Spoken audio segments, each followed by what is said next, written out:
Look at these videos coming out of places like Chicago. It makes me incredibly nervous that we're about to see people in law enforcement, people in uniform military get nervous, get stressed, shoot at American civilians.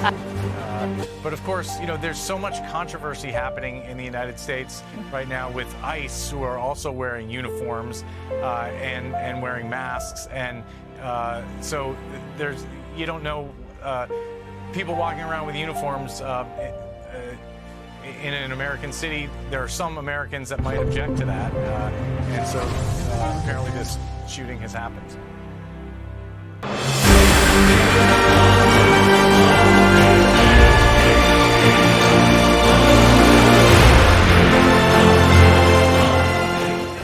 As an inmate, I learned about the hidden ecosphere of the American prison system. It's not just your stereotypical concrete alleys lined with barred cages with 2 prisoners to a cell.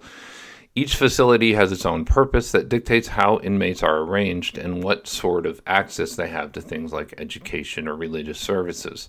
I spent 2 months at Philly FDC, where FDC stands for Federal Detention Center.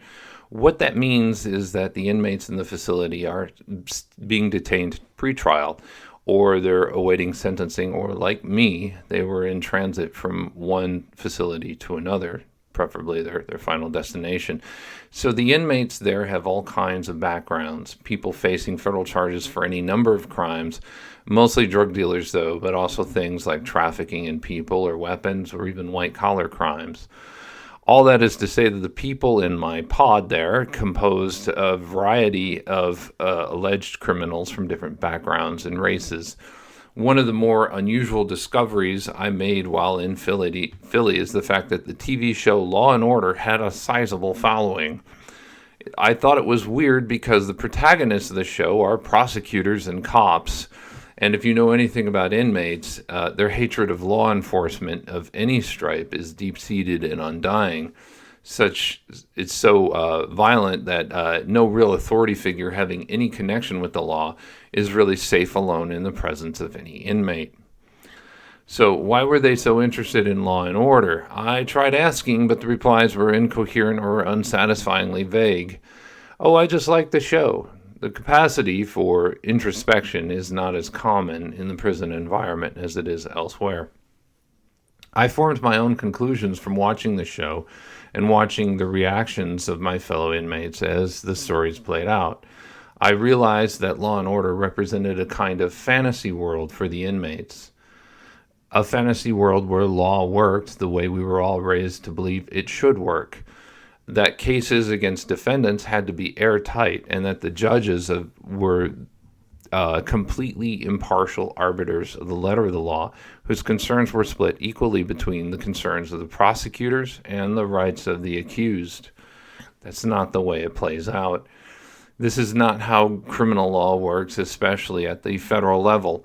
Research shows that the vast majority of these men would take some kind of plea deal. That's up to 98% of defendants who don't even bother to take their cases to trial, according to Pew Research. Of those 2% who opt for a trial, fully 83% are eventually convicted. Only 17% of that 2% manage to get acquitted. Pew says that breaks out to roughly 320 out of every 79,704 defendants. So as one of my fellow inmates facing a white collar charge pointed out, that makes the DOJ one of the most efficient branches of government, operating at a 99.6% success rate. These numbers are burned into the minds of everyone behind bars, because they know if they want to fight the government, it's going to take copious resources just to have a 1 in 250% or 1 in 250 chance that you can go free. Those numbers represent an enormous travesty of justice in our judicial system, and I'm not bringing them up explicitly to protest this particular disparity here. My point is, to borrow the line or the lingo of an inmate, is that if the government wants to get you, you get got. Of course, this is not the case for those within the government itself. Please see my piece from last week to hear my views on James Comey and how I accurately predicted that the system protects people like him. My concern here has to do with the Afghan national Ramullah Lakanwal, who shot 2 guardsmen in the nation's capital the night before Thanksgiving this week. There's a good deal of scandal surrounding this event. Perhaps most disconcerting is that he is one of the many people flown into the country in Biden's shambolic and completely botched Afghanistan withdrawal. Many people are saying that he wasn't properly vetted, but in Lakanwal's case, I don't think vetting would have removed him because he worked with our troops and the CIA for 10 years in Afghanistan. In other words, he's exactly the type of ally any administration would have felt remiss in leaving behind. And yet here we are, years later, he's committing terrorism on American soil. Not just American soil, but our capital city in Washington, D.C., and not just on anyone but armed soldiers sent to bring order to a city that is essentially under the boot of state-sponsored terrorism. The connection with the CIA is key here because no one trusts the CIA anymore. There's also a CIA connection with the Democrats, known as the Seditious Six, who I also blasted last week. Michigan Senator Eliza Slotkin proudly wears her CIA background on her sleeve as a qualification for holding office. She's featured in the video, the Seditious Six video, wearing a black turtleneck and leather jacket, a look that one ex-user satirized as her best Get Jason Bourne outfit, as if she were the remorseless intel bureaucrat villain from the original Bourne movie. Why this is disturbing is because our CIA has been involved in fomenting various color revolutions around the world. The term comes from the popular uprising in the post-Soviet states on the border of Russia. In the media, the press praised these actions as the advent of true Western-style democracy. But as the revolution that put Zelensky in power in Ukraine demonstrates, color revolutions have a dark underside and not the best record when it comes to establishing anything other than a puppet government that is democratic in name only. The process has been so widely used that there are set stages for taking a country from one form of government to overthrow and then to the establishment of a new form of government, typically run by hand-picked lackeys. The advent of the internet has so far facilitated these types of operations. According to Insight Intelligence Group, the process has 3 main stages. Stage 1 is where a coalition of the disaffected form an underground. This is formed by mainly young and highly impressionable people who put out calls to action and use sloganeering to rally others to their cause. Stage 2 is widespread civil disobedience, meant to, quote, discredit the defense, security, and law enforcement forces through strikes, civil disobedience, rioting, and sabotage. Stage 3 is widespread violence against officials and other representatives of the state. Despite these attacks, the media will whitewash the overthrow as, quote, mostly peaceful. It doesn't take a whole lot of imagination to see that's exactly what's going on in our country now. There are numerous examples of each of these phases being implemented in the same order just outlined. The purpose of the video statement by the Seditious Six is not just to foment dissent and confusion in the ranks of the military, but to seed the idea that anyone obeying the administration will not receive popular support or sympathy. Slotkin especially has been taking to the airwaves before and after the video to warn viewers that the conflict between citizens and government is about to go hot. She intones that soldiers will become scared and start shooting at civilians, at which point she hopes order will break down as the government becomes widely illegitimized in the eyes of the people. And when the 2 guardsmen were shot in D.C., what happened? Well, the media kept trying to push the idea that they were put in harm's way by the Trump administration. That's not just trying to find a way to blame President Trump for the violence.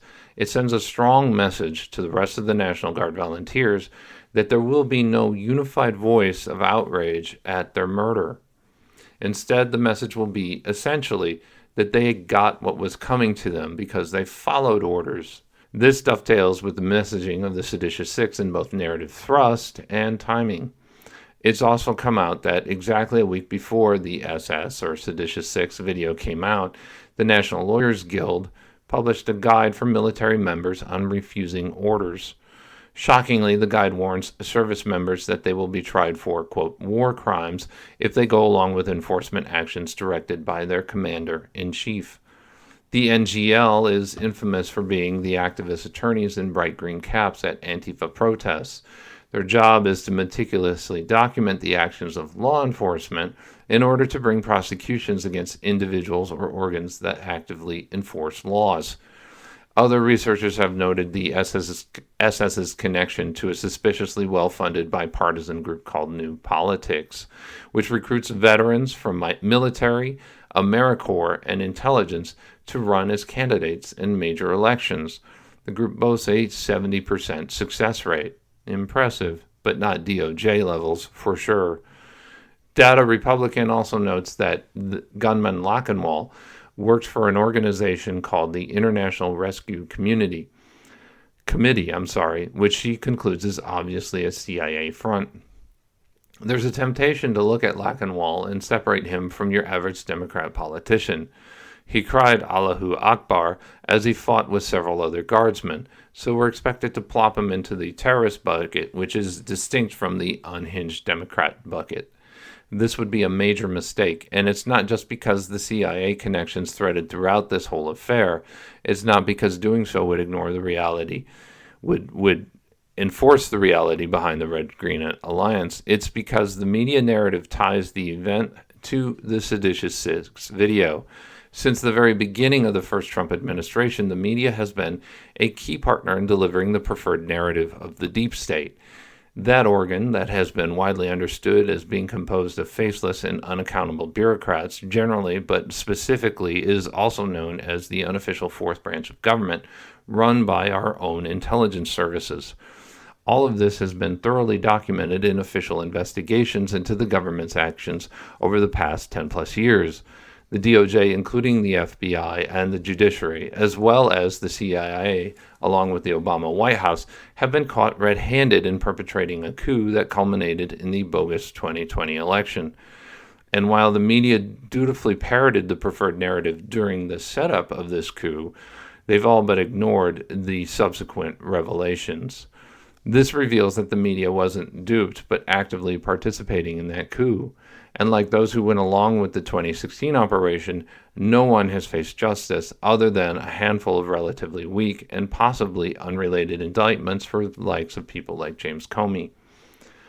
And now we get back to my original point about the power of the federal government to convict on crimes. It is almost impossible to fight this behemoth. If it wants you get got. What we need to do most of all right now, though, is to stop pretending that there's a rational explanation that vindicates everything these people are doing out in the open. The SS, Lockenwall, the NGL, Antifa, the media, and the Dems in general are in a state of open sedition against the United States. The goal of that seditious behavior is to overthrow the government itself. There is an urgent need to address this as forcefully as possible. I'm not sure what this looks like, but it shouldn't involve any form of leftist-aligned judges, to include the entire DC bench, because they are also implicated in the original coup and deeply involved in the current operation. It's clear from the actions and rhetoric of these groups, the NGL, the IRC, and Democrats at large, that they are pushing hard to enter into the next stage of unrest. And while there are voices on the right, such as Robert Barnes, who say the SS didn't really break any law, that's such a naive interpretation of their actions that completely dismisses the bald intentions of their supposedly innocent PSA. The government can dispense with such charitable interpretations when it wants. It did with us J6ers and does so on a regular basis and on an industrial scale with nearly every federal criminal defendant to ever be slapped with an indictment. If we are as a people to be subjected to such monolithic and overwhelming legal force, then that standard should be applied universally. And in this case, there really is no excuse for the actions of the SS other than they want to destroy America. It's folly to give them the benefit of laws and a due process which we do not and could not hope to enjoy under the legal system as it currently operates. So it's high time that these traitors, too, got a taste of what it's like to get got.